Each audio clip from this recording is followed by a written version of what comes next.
Hello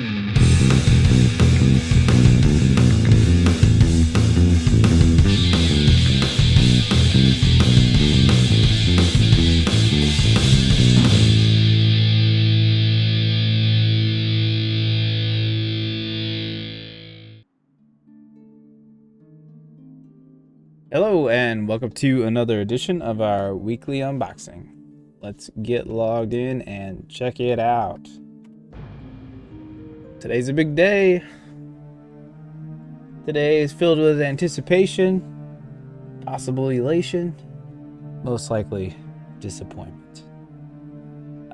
Yes, so today not only are we getting some sweet loot in the vault, possibly getting rid of the crying trinket, is also the day that we can get double legendaries. I believe you get a belt for free once you do the quest, and then if you are revered, which I should be able to get today, I'm pretty close. 10,335 out of 1,200. That's what being pretty lazy. But with all the quests and stuff you can do, should be good to go. Yeah, then you can make the legendary on whatever piece you want. So for me, I am gonna pick up these quests so I don't forget. Ideally, I'd like to get the make boots. So I'll make boots. What is this? Who's Sessic? Is this some kind of quest thing?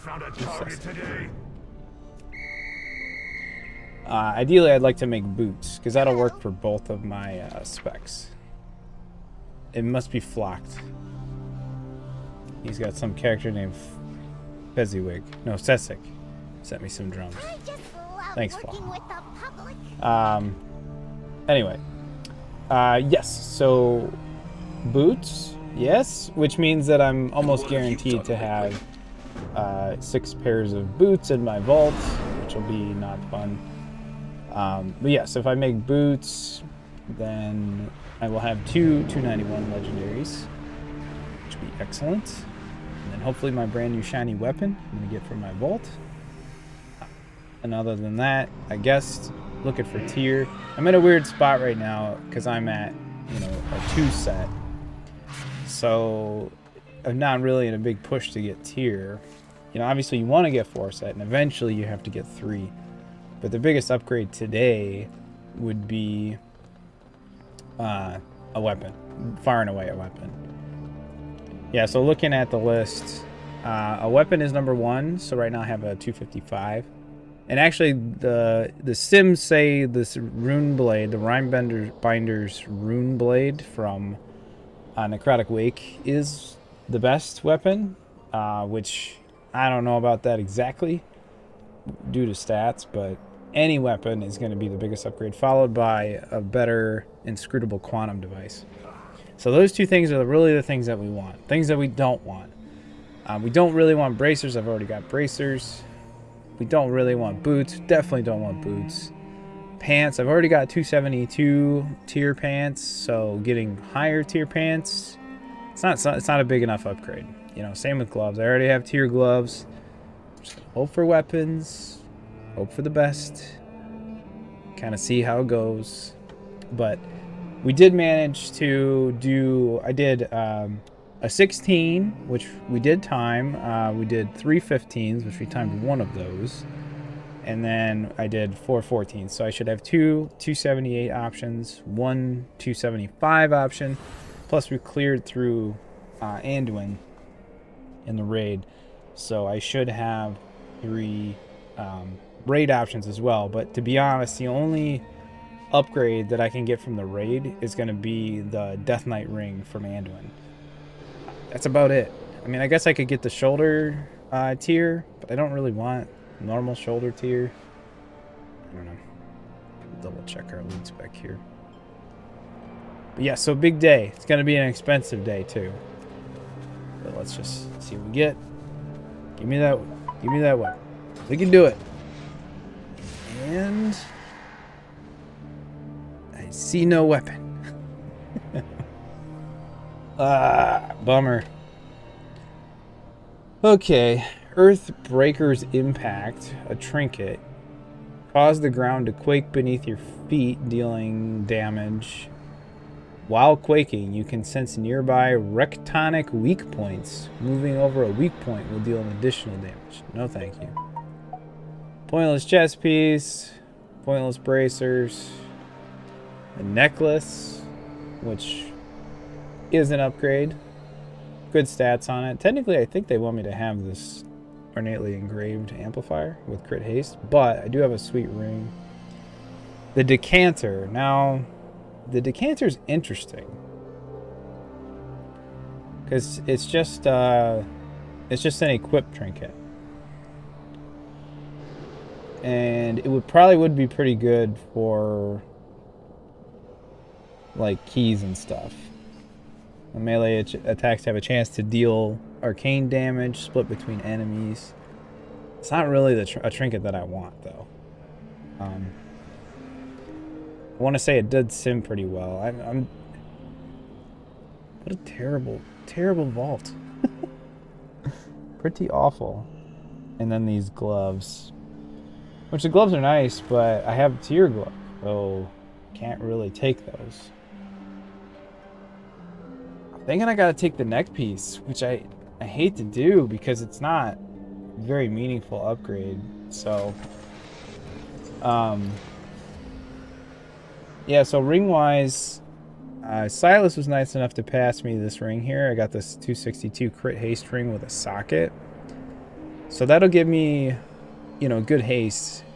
But the problem is, like, if I put that much haste on right now, then my trinkets, my quantum device, and my Elegy of Eternals, instead of giving me mastery like they're supposed to, they start giving me haste. So I have to... And right now, really, my mastery and my haste are too close to each other. Even though the percentage is, like, so much different, the number...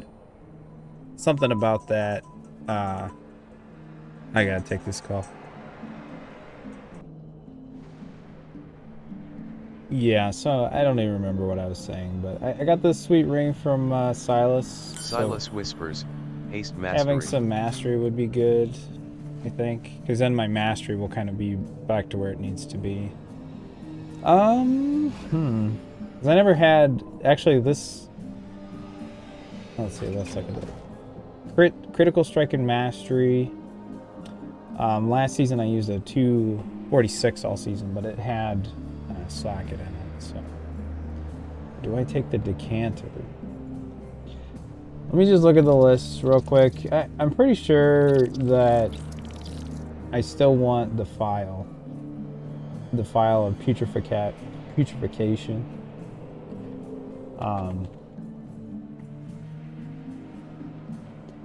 Because it's easy, and I know it supposedly got nerfed, but it's still rated as a pretty high level trinket for me. So, let's check here. Yeah, so actually the Elegy for Eternals is rated pretty high. Overwhelming Power Crystal is... Yeah, it's just the same stuff. Quantum Device, that first sigil trinket's pretty good. But I do think we'll have more chances at that. The decanter. The decanter is rated not very good.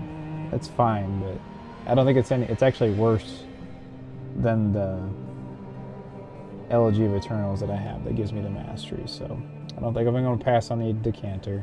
Definitely don't need gloves because I got tier. I guess I got to do the neck. Very boring. The Earthbreaker's impact trinket is rated high, but it's not. It's lower than the LG of Eternals, so there's no point. Okay, neck piece. Not super stoked about that. So, the neck piece doesn't really give me any DPS gains from that.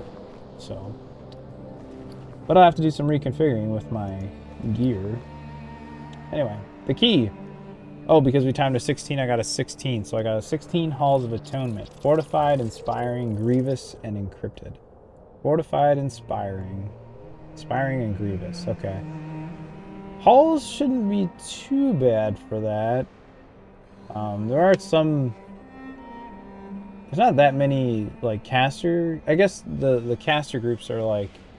There's always the collectors and the... there's a few, but I think it's pretty manageable. Although they are fortified, so everything will take longer. And Grievous. Ugh, it sounds like a bad DK tank week. But... Or a good one, depending on how you look at it. Anyway, I got some reconfiguring to do. Got some questing to do. Got to make my sweet boots. And then from there, I can actually craft myself another pair. Because right now I'm using crafted boots.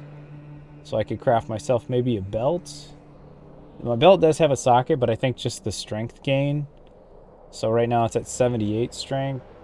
So it's likely to go up by like maybe 10. We're going up 10 high levels. And 10 strength is about 4 damage per tick of strength. So it's about 40 damage just in strength. So that'll be good. But, okay. Well, those are the keys. We're going to do normal again this week for sure. If we can do well enough, we might move into heroic next week. I think it depends on how everybody's tier sets are going. The only other boss that we cleared that drops tier is Anduin, I believe. There are just 3 in the first 8. So let's just go back here. The chest drops from, does it say? Oh, Rigalon. I don't know. But yeah, the last 2 is these are the last 3. Let's see. Is shoulders, chest, and then the jailer doesn't drop any. So Anduin drops the helm, I believe. Yeah, Anduin drops the helm. So really, we can't even get the 4 set. I guess until Illifar comes out or getting super lucky. You know, but hopefully we'll clear some of these others this week. At least have a chance for 4 set. So we got 2 more tier. There's 3 tier bosses in a row. That's crazy. All right. That's what we got. Maybe better luck next time. All right. Have a good one and take it easy.